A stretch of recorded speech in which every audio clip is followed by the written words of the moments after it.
Good afternoon, friends. Welcome to another series of classical homeopathy for the classmates.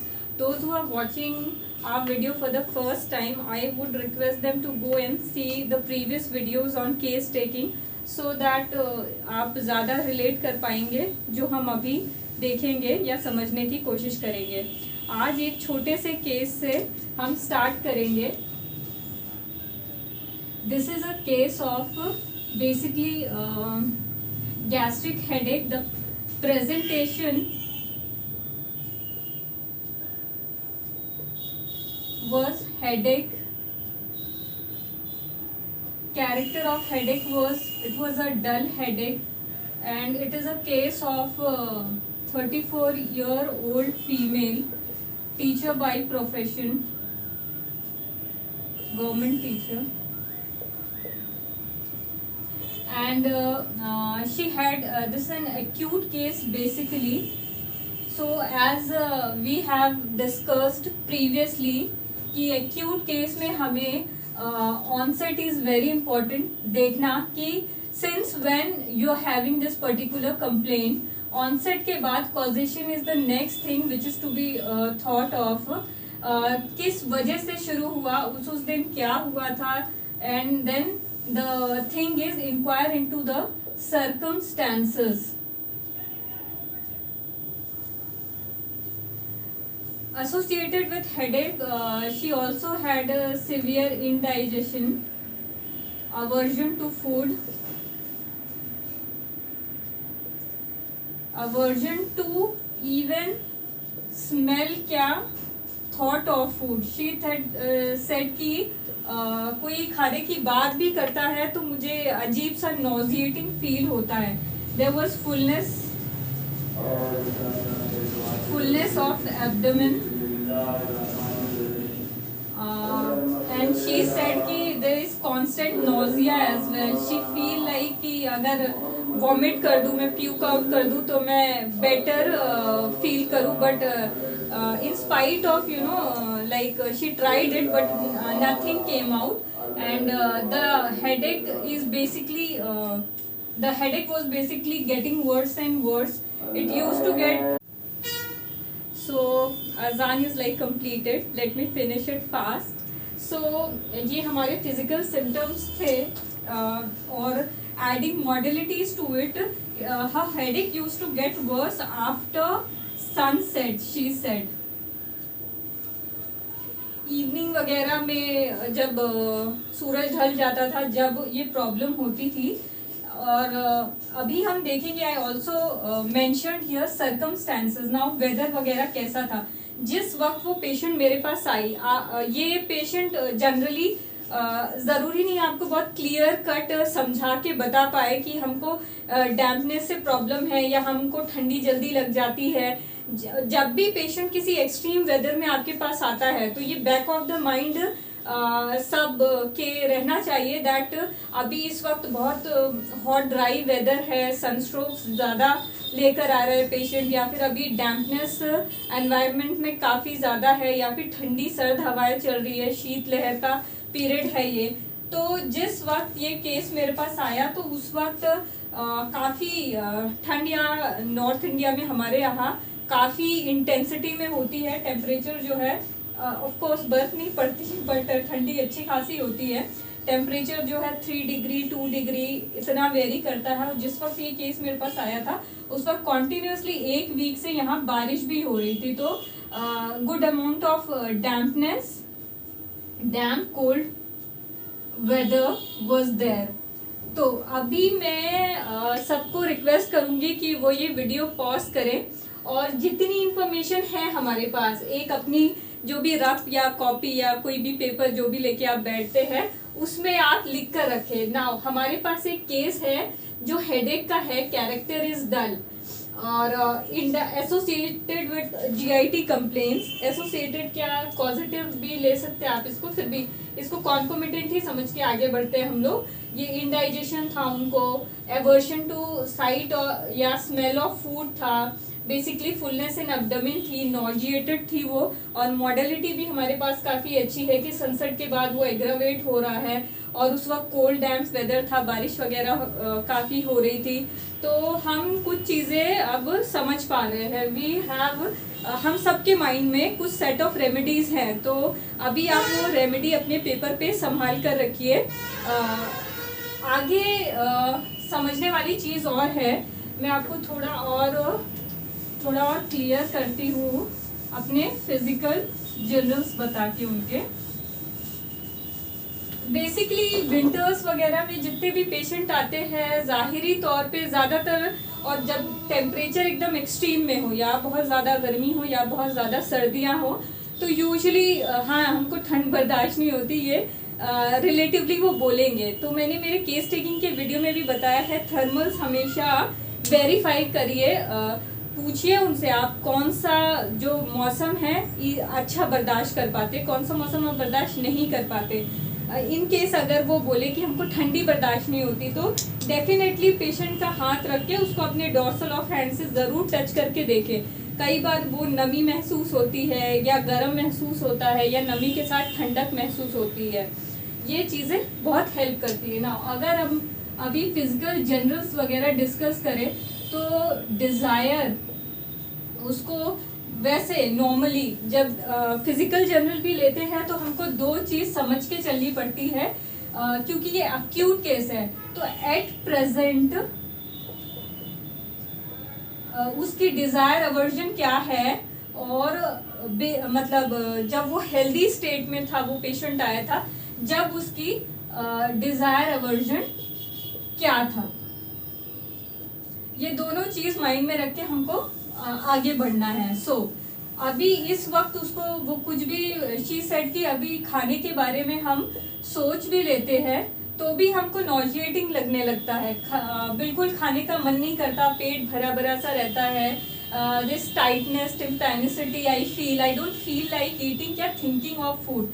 तो ये आपको aversion to food मिल गया उसको, इस वक्त उसको अवर्जन है। Now the other thing to be inquired about the case is कि यूजुअली वैसे जब तक आप नॉर्मल थे, जब आपको खाने में क्या बहुत पसंद था, तो she has mention many things like मुझे फ्राइड चीज़ें बहुत अच्छी लगती है, मैं चाइनीज़ बहुत पसंद करती हूँ, थोड़ी तीखी चीज़ें, मसाले वाली चीज़ें मुझे, ये सारी चीज़ें जहाँ तक मुझे याद है she mention. Plus yes, she said कि हम चाय बहुत पीते हैं, तो हम जानते हैं चाय बहुत नुकसान करती है, पर यह है कि थोड़ी थोड़ी देर में चाय मिलती रहे तो दिमाग अच्छा काम करता है।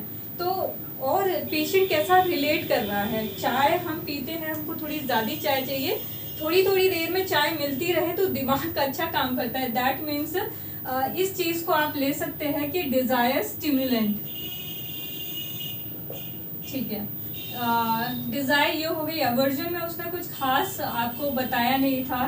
थर्मल, एट प्रेजेंट उसने चिली बताया था। Thirst not marked,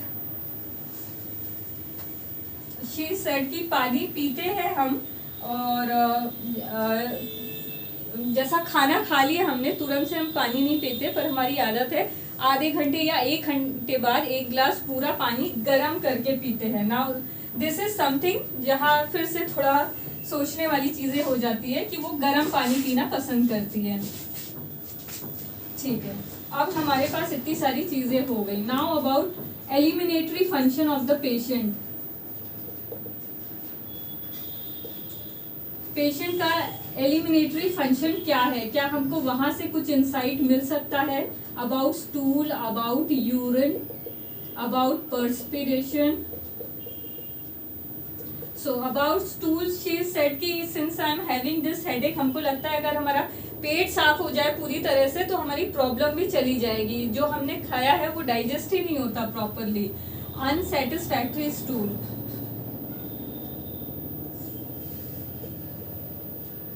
urine, she said कि इवनिंग में frequency of urination is more.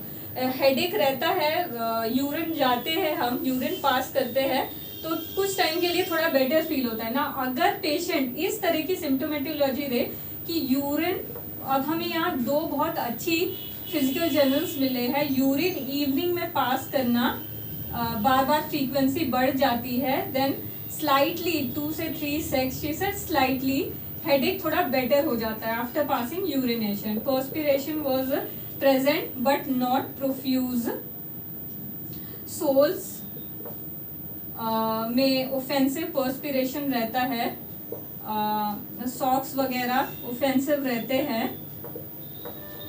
अब हमारे पास इतनी चीज़ें हैं, हमारे पास उसकी प्रेजेंटेशन है, कॉन्कोमिटेंट है, मॉडलिटीज़ है, फिजिकल जर्नल्स हैं और ये सारी चीज़ें. अब मैं आपको फिर से रिक्वेस्ट करूँगी कि वीडियो पॉज करें, अपनी टोटलिटी बनाएं और ग्रुप ऑफ रेमेडीज जो है साइड में ज़रूर लिखें.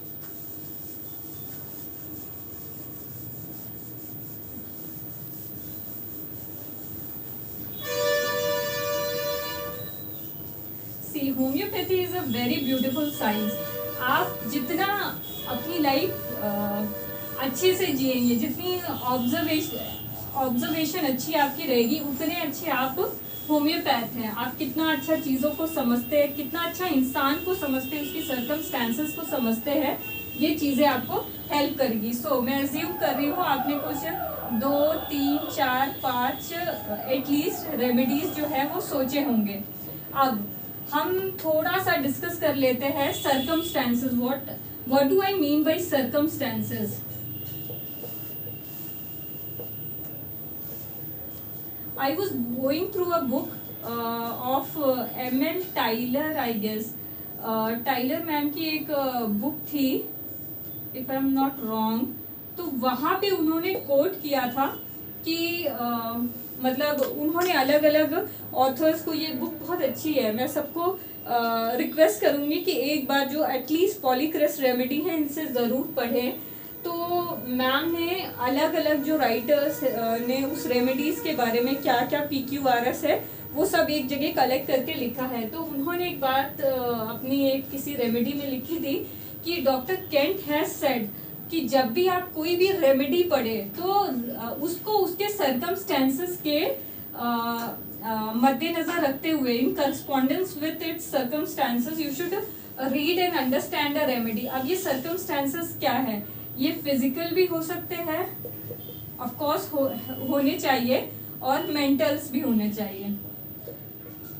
एनवायरमेंटल सर्कमस्टांसेस, आप जो कुछ भी करें. तो अगर हम इस केस को सॉल्व करें, फर्दर सिंप्लीफाई करें, तो हम कुछ चीज़ें समझेंगे. उसके फिजिकल सर्कमस्टांसेस में उसको श्योर था कि ये गैस्ट्रिक हेडेक है. मैं एज्यूम कर रही हूँ कि ये गैस्ट्रिक हेडेक है. दूसरी चीज़ हमको मिली कि उसको डैम्पनेस से बहुत प्रॉब्लम होती है, जो उसने कंफर्म, जो मैंने पूछा था और उसने कंफर्म किया था. कोल्ड डैम्प वेदर वो बर्दाश्त नहीं कर पाते हैं. और बाकी फिजिकल जर्नल में यस, यूरिन के बारे में उन्होंने कहा था, इवनिंग में थोड़ी एग्रावेट होती है. और डिज़ायर एवर्जन, अभी तो उनको फूड से काफ़ी प्रॉब्लम है, पहले उनको स्पाइसी फूड, टी, कॉफ़ी वगैरह काफ़ी चाहिए रहती है. तो ये हो गया physical circumstances of the person. अब बाई प्रोफेशन वो क्या है? बाई प्रोफेशन वो एक टीचर हैं. अगर आप जानते हो तो ये जो पीरियड ऑफ लॉकडाउन अभी चल रहा है, कोविड 1, 2, 3, अभी ओमिक्रॉन वाला, तो ये जो भी टीचिंग फैकल्टी है उनके ऊपर भी एनॉर्मस प्रेशर है काम का. अब बच्चों को ऑनलाइन क्लासेस देनी होती है, उनका अगर आप काम समझें तो डेली उनका वो शिक्षा का एक प्लान रहता है कि इतना टॉपिक उनको ख़त्म करना है. मोटे मोटे इन्फॉर्मेशन में हम इतना समझ गए हैं कि उनको मेंटल लेबर ज़्यादा रहता है. ये एक इंटेलेक्चुअल पेशेंट है, इतना हम मान के चलते हैं.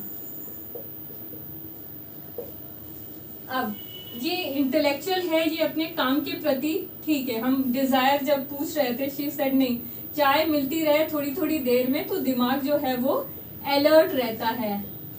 मतलब वो काम को एकदम वैसे नहीं लेती. और मैं उनको थोड़ा पर्सनली जानती हूँ, तो वो बहुत पर्टिकुलर है, बहुत मतलब पेन्स टेकिंग है. उनका काम बहुत अच्छा रहता है. आजू बाजू के जो उनके स्टाफ हैं उनसे काफ़ी हेल्प वगैरह लेते हैं. तो ये उनकी जो है एनवायरनमेंट, उनका सर्कमस्टांसेस है. अब मेंटल्स के बारे में थोड़ा हम देखें तो वो काम में अपनी थोड़ी परफेक्ट हैं, इतनी परफेक्ट कि उनके सबऑर्डिनेट्स और उनके कोवर्कर्स उनकी हेल्प लेते हैं। नेचर वाइज जब हम मॉडलिटीज ले रहे थे, उन्होंने कहा था हमको डैम कोल्ड वेदर से प्रॉब्लम रहती है। देन आई सेड कि क्यों आप मतलब वहाँ जब एक्सट्रीम ठंडी रहती है तो जहाँ हम काम करते हैं वहाँ लोग आग वाग जला के पूरा बैठकर सेकते वेकते रहते हैं। तो मैंने बोला क्यों आपको बेसिकली ठंडी लगी है, इस वजह से आपको ये सारी प्रॉब्लम हो रही है।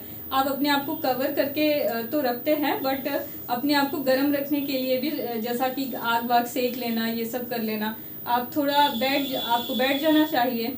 देन शी सेड कि हम गए थोड़ी देर के लिए, हम वहाँ बैठे थे, बट इतने सारे लोग मतलब सब लोग बैठे थे, जब वो बात कर रहे थे तो मुझे इरिटेशन बढ़ता है। मतलब मुझे लगता है कि मैं बस बैठी रहूँ, कोई मुझसे बात नहीं करे।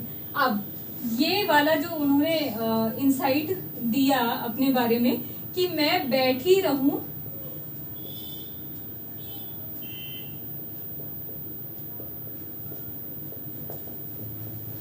कोई मुझसे बात ना करे, मतलब उनको फिजिकल उनका एनवायरनमेंट जो है वो इतना परेशान कर रहा है कि वो बीमार हैं, उनको सिम्टम्स डेवलप हुए हैं, और उनका एकमात्र रिलीफ होता है जब वो थोड़ी गर्म होती है, वो भी वो अवॉइड कर दे रही है। क्यों? क्योंकि जब लोग बोलते हैं या पूछते हैं उस वक्त जब तबीयत ठीक नहीं रहती तो उनको इरिटेशन होती है।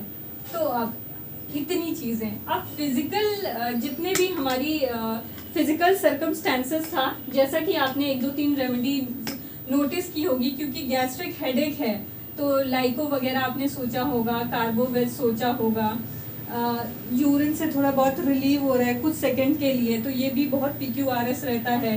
जलसीमियम के बारे में अगेन डल हेडेक है तो कुछ लोगों ने सोचा होगा। लाइक वाइज और भी स्पेसिफिक रेमेडीज़ है, किसी ने पल्सी के बारे में भी सोचा हो शायद, क्योंकि फैट एग्रावेशन वगैरह है। Thought and site of food से ही प्रॉब्लम होती है तो किसी ने कॉल्चिकम भी लिखा होगा। ये सभी मैं बहुत अप्रिशिएट करती हूँ, क्योंकि जब भी आप केस लेते हैं मतलब प्रेजुडाइज नहीं होना है, फिर भी the information which you already have in your brain वो बैक टू बैक चलती रहती है। आप एक एक चीज़ें पूछते हैं डिटेल में, एक एक मॉडलिटी, एक एक सर्कमस्टेंसेस के बाद आपके दिमाग में एक एक हायरकी बनती हो गई, this could be this, this could be this, this could be this. अब फिजिकल जर्नल में हमको इतनी सारी चीज़ें बेसिकली पता चली, अब ये हम अपने पास रखते हैं।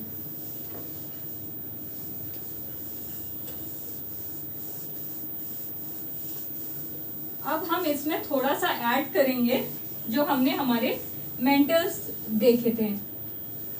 अब वो इरिटेबल हैं बाय नेचर, अपने काम में बहुत सीरियस हैं, वर्कलोड भी ज़्यादा है इस वक्त, वो कॉन्टिन्यूसली वर्क कर रहे हैं, ज़्यादा बात करना पसंद नहीं करते, रिएक्शन कोई बात करे तो इरिटेशन हो रही है। ठीक है, तो हमको यहाँ कुछ और हमको फिल्टर्स मिल गए हैं जिसके थ्रू हम रूल आउट कर पाए। अब इसमें से जैसा अगर जलसीमियम वो होती तो उनको सपोर्ट वगैरह चाहिए रहता, कोई ना कोई साथ रहे अगर प्रॉब्लम बढ़ गई। एंजाइटी एंटिसिपेशन रहता है, it is more like Calcarea, तो ये हमारे लिए थोड़ी सी रूल आउट हो गई। पल्सी जैसी वो माइल्ड नहीं थी, शी सेड कोई बात करे तो इरिटेशन होता है। पल्सीटेला ऑन कॉन्ट्ररी चाहती है लोग मुझसे आके पूछे, मुझसे बात करे, इनफैक्ट कि कोई सांत्वना तसल्ली दे दे तो हमारा आधा गम वैसा ही दूर हो जाता है। तो हमने ठीक है, ये पल्सी भी नहीं हो सकती है। लाइको थोड़ा इरिटेबल रहता है। कार्बोवेजेस अगेन फ्रेंडली, तो ये भी रूल आउट किया। Lyco is soft on inferior, hard with superior. Another remedy is Nux. अब ये केस क्या नक्स को मैच कर रहा है क्योंकि उनका कॉजेशन था डैम्पनेस। उस वक्त जो है मुझे इतना क्लियर नहीं था कि कोल्ड डैम्प वेदर जो है कॉजेशन में नक्स रहेगी। देन रिपर्ट्राइज मैंने किया तो जितने भी सिम्टम मुझे इसमें PQRS समझ में आया सब डाला और नक्स जो एक रेमेडी थी वो आउटलाइन होकर आई।